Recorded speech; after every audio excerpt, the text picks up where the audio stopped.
Welcome back to the podcast. My name is Joseph Clough, and this is episode 717.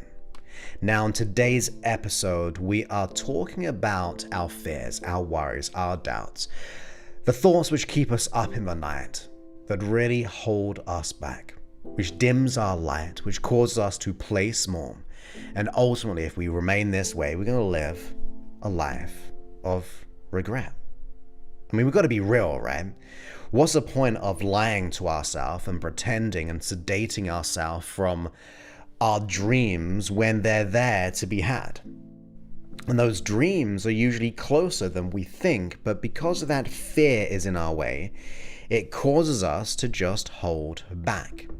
Now, before we get into today's content, this is being broadcasted live on YouTube. So if you're listening to this on the podcast, go to youtube.com/Joseph Clough and you can be a part of the pre-show and also the after aspect of the live stream when we really get to connect with one another. I know a lot of you now by names and locations, and it's really, really fun to connect. So jump over to YouTube, go ahead and subscribe, hit that thumbs up and hit that bell and you'll be notified as and when I am live.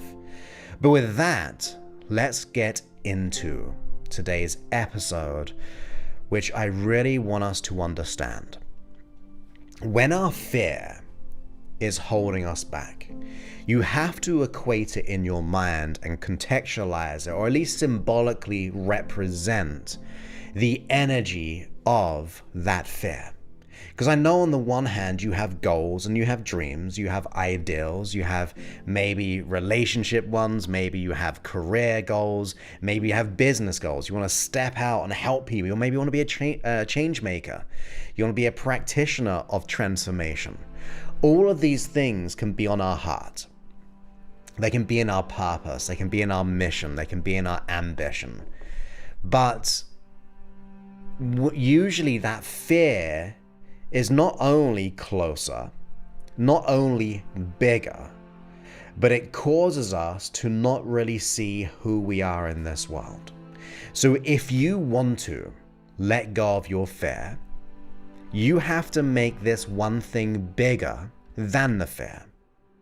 Because if that is a weight on you physically, emotionally, and stressed, when it comes to that fear, that worry, that doubt, and that anxiety, the only way to really push through it is to have more motivation and more desire to let go of that resistance, to let go of that contrasting experience, because it is a contrasting experience as to where you would like to be.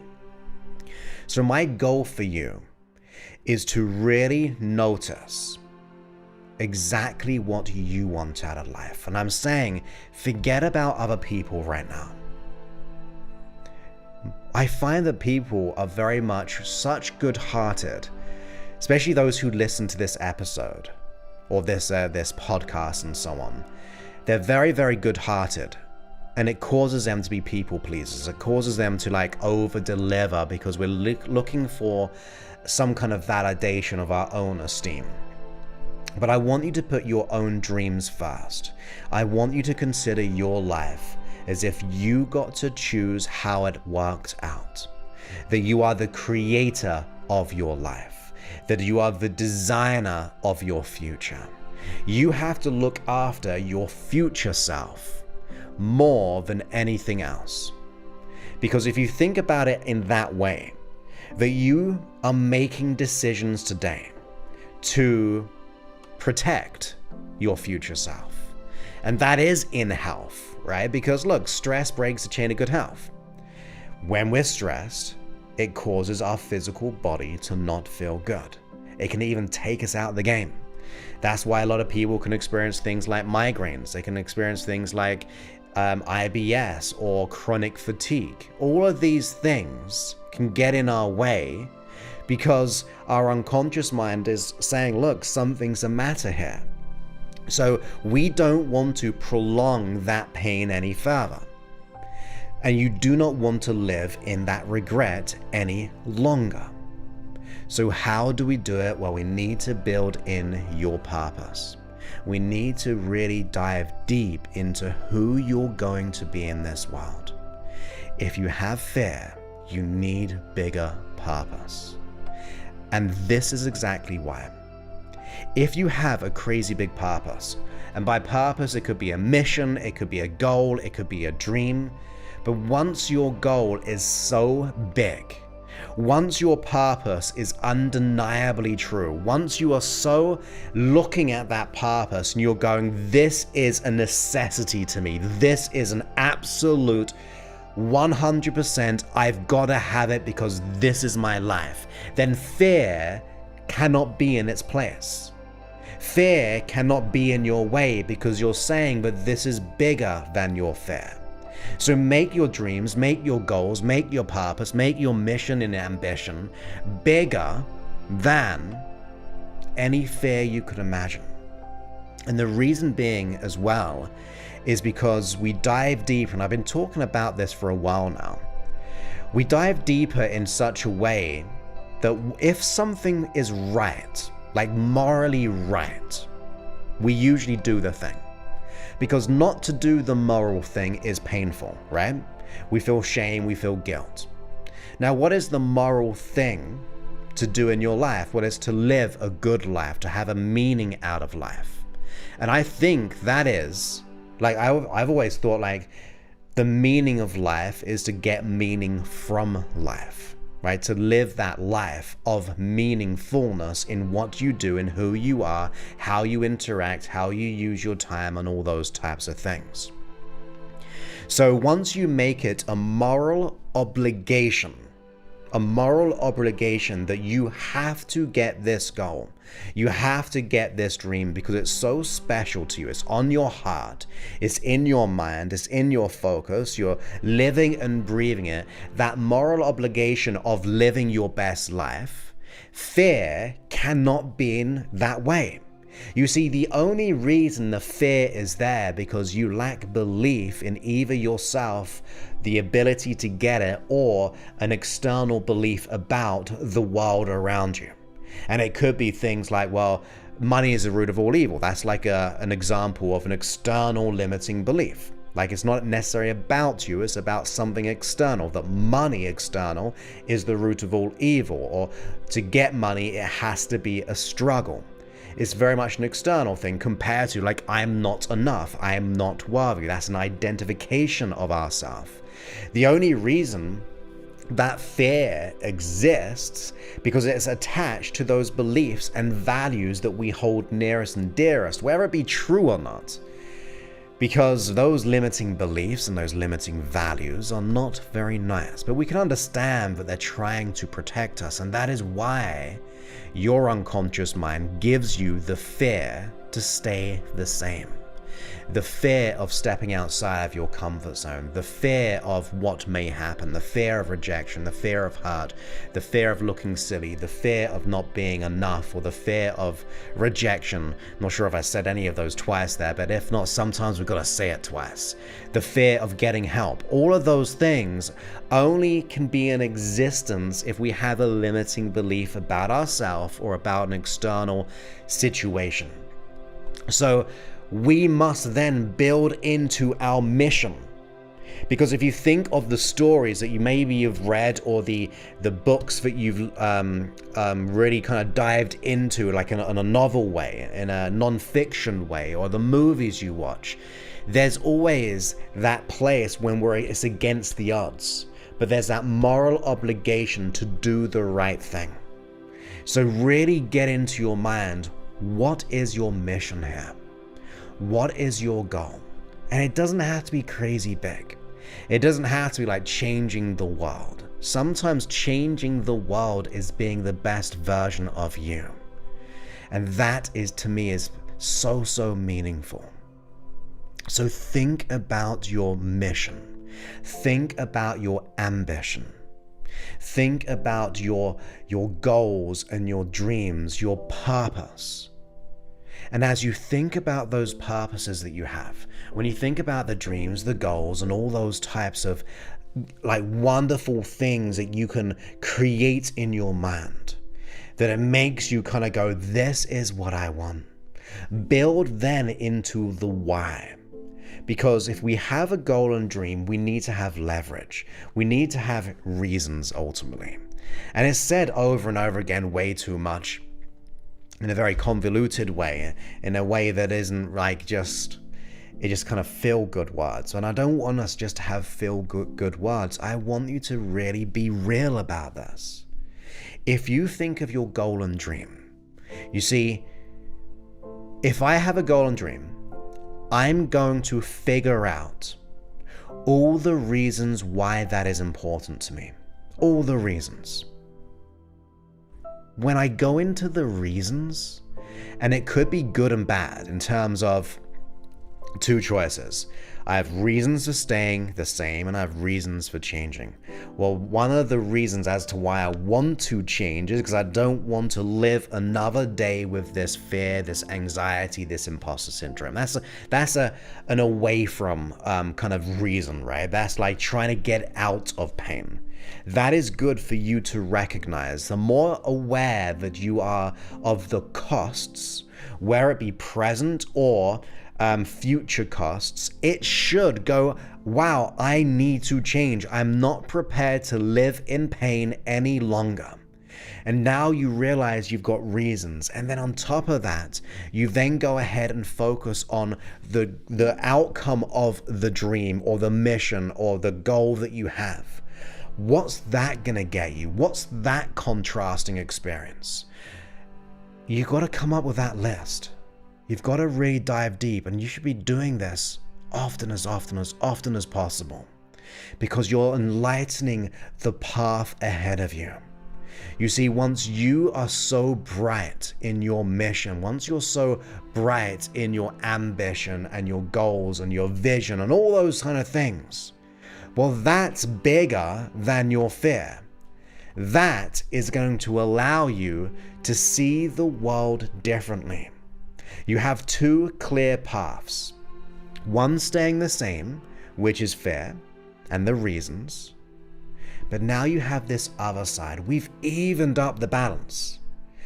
Usually we're just focusing on all the bad things and all the present stuff and all the reasons and sometimes even the excuses for staying the same. And I'm not even saying, look, you're consciously creating reasons. It just happens, right? Unconsciously we have reasons to stay the same. We have reasons to have anxiety. We have reasons, whether it be past experiences, wherever there is blame. Maybe something did happen to us and we got hurt. And there is a reason that we should be cautious. But just because there's a reason to be cautious, it doesn't mean there should be a reason to remain the same.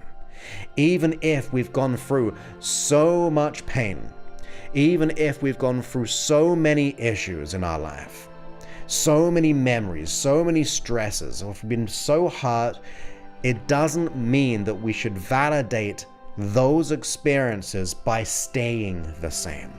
That's not fair on you and your future.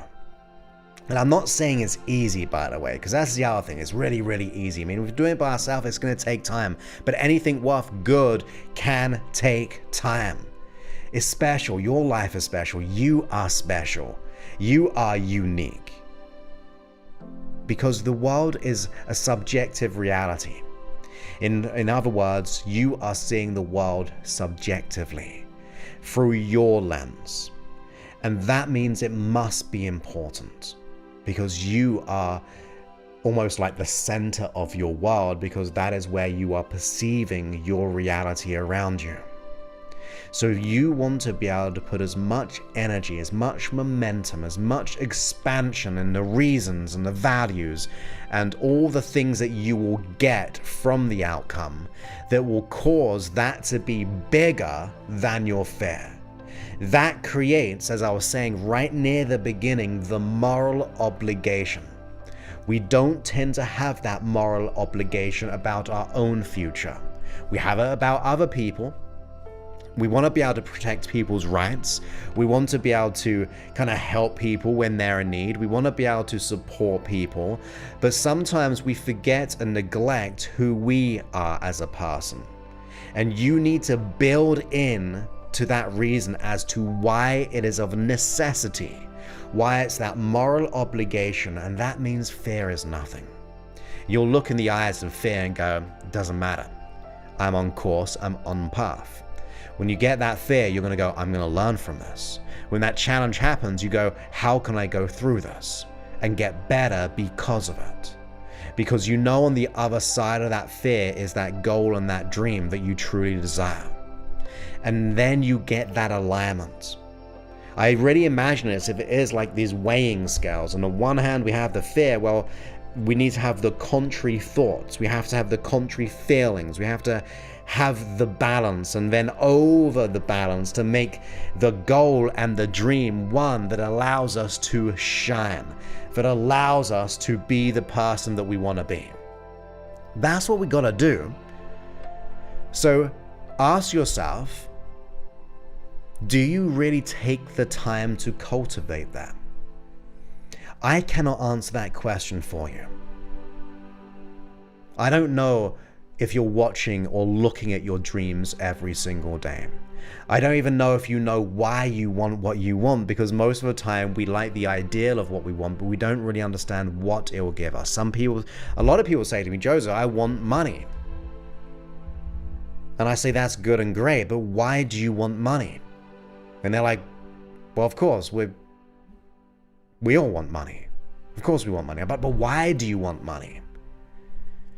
And then they begin to look on or I see them like doing this little kind of search on the inside, and they're starting to grasp onto their reasons. And they go, well, I can go on vacation. I can then invest more. I can support people more. And they're the reasons that we're after. You see, the goal and dream that you have is good and great, but it's not what you really want. If you've got an outcome to like progress throughout your career, you want to get to that director level, why do you want that? And there can be bad reasons, but look at the reasons. Maybe it's achievement, maybe it's a legacy, maybe it's to show the world that you're something more because you were told all your life that you were nothing. Or maybe it's about relationships for you. Why do we want a relationship? It's not for the person, it's what you get from the relationship. It's the experiences, it's the connection, it's the intimacy. It's all of those things and hundreds of other reasons why. And you need to bridge the gap between what you want and the reasons why you want it. Because the what is the good, but the reason is the energy. The reason and the why is the leverage and the motivation. Once you make that so big, it becomes your moral obligation to push through the fear no matter what, to be the example of what can be done. So if you have fear, make your dream bigger. Make your ambition bigger. Make your story bigger. Make your values bigger. Make your purpose bigger. And that will allow you to at least start to take action. Of course, there'll be other things we need to do along the way, where it be hypnosis sessions, where it be like personal coaching with someone, reading books, whatever it is. There are those limiting beliefs that I mentioned about. But if you're going to really take handle of those beliefs and the core unconscious issue, there's no greater motivation by making your dream bigger than your fear. It will instigate the change, and you are the instigator of transformation. And that is what it is for me. That is how I see things. And I'm human, it doesn't happen all the time. Sometimes I go off my path, sometimes I'm off course, but then when I'm off course, I have to reconnect anew. I have to look deeper into it. You see, when I first started doing this podcast, I did it because I just wanted to help. It was very vague, very, I like to think wholesome. I really wanted to help people.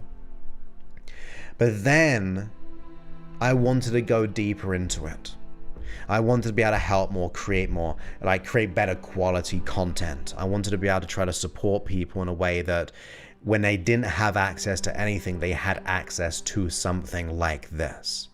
And when I got the feedback, it brought more into my vision. I was like instigating the change, but once I was instigating the change, guess what was reflecting back at me? It was more reasons to keep on going forward. So when you instigate the change, you never know, you will reflect or start reflecting a new reality. Something will be shining back at you, and it will allow you to be more guided and more precise in where you're heading and who you are and what you're doing, because you are worth it. You are deserving of it. You are more than enough to take on this challenge. It is your right to do the right thing. And that to me is to live that life of meaningfulness, where you get to shine every day, even in the storm, even in the darkness, because those times will come. It's human experience. You will get challenges. People will say no. The world may say no at first. The economy may say no. But when you have a bigger reason as to why you want it, other people's opinions are not your business. And number two, you will refuse to participate in the reasons for staying the same. You will refuse to participate in the noise. You'll refuse to participate in any reasons or any excuses, because now you are participating in your life. You're participating in your life. You are not just coasting.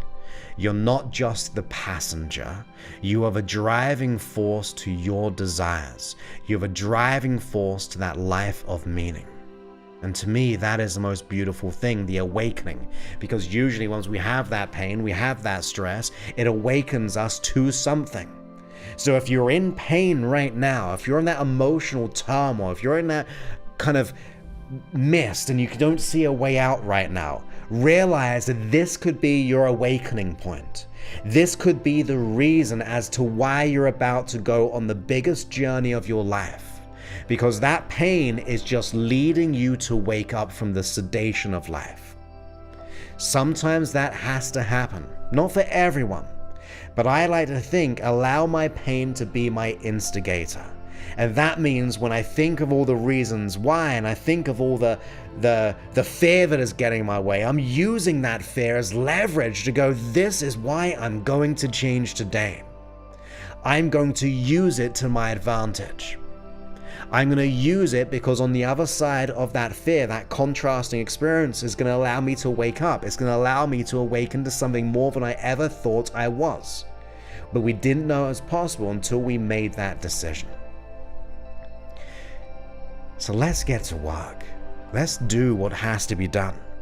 Let's make the changes that we desire. Let's build in the why. Let's get those reasons. Make your goals and dreams and your purpose bigger than any fear that will ever get in your way. And of course, if you are experiencing a lot of imposter syndrome, you're getting a lot of hate on the inside, the fear, the worries and doubts, so you have those big goals and dreams and you are invested to get out of this pain. You don't have to. In fact, I actually don't want many people. I want the right person that I can personally help. That's someone who is invested in time, even in money, to have the world-class experience of your life. To get out of those negative thoughts, to let go of the fear, to let go of the pain once and for all, even if you've had a lifetime of fear, even if you've had a lifetime of not believing you are worthy enough, or even if you're successful, and you don't know how to get to the next level because the imposter syndrome is making you second guess yourself. If that is true, and you're ready to go all in every single way, you can go ahead to josephclough.info/talk, and right there you will be able to book a time to speak with us. You'll fill out an application. Nothing crazy, but we need to be prepared. We want to make sure that you're ready. And then on the call, we'll get clear on exactly what you're going for. We'll get clear on exactly what you want. We'll come up with a plan, or the reasons it's getting there, and the plan to how to get out of it in a fully customized way. It'll be built for your unconscious mind, because we meet the issue where it lives, the unconscious mind. So it's your time to shine. Do what has to be done. And with that, I hope you enjoyed this episode, and I look forward to speaking to you on the future one, and I'll be speaking to everyone else on the live stream in just a few moments. Many thanks and goodbye.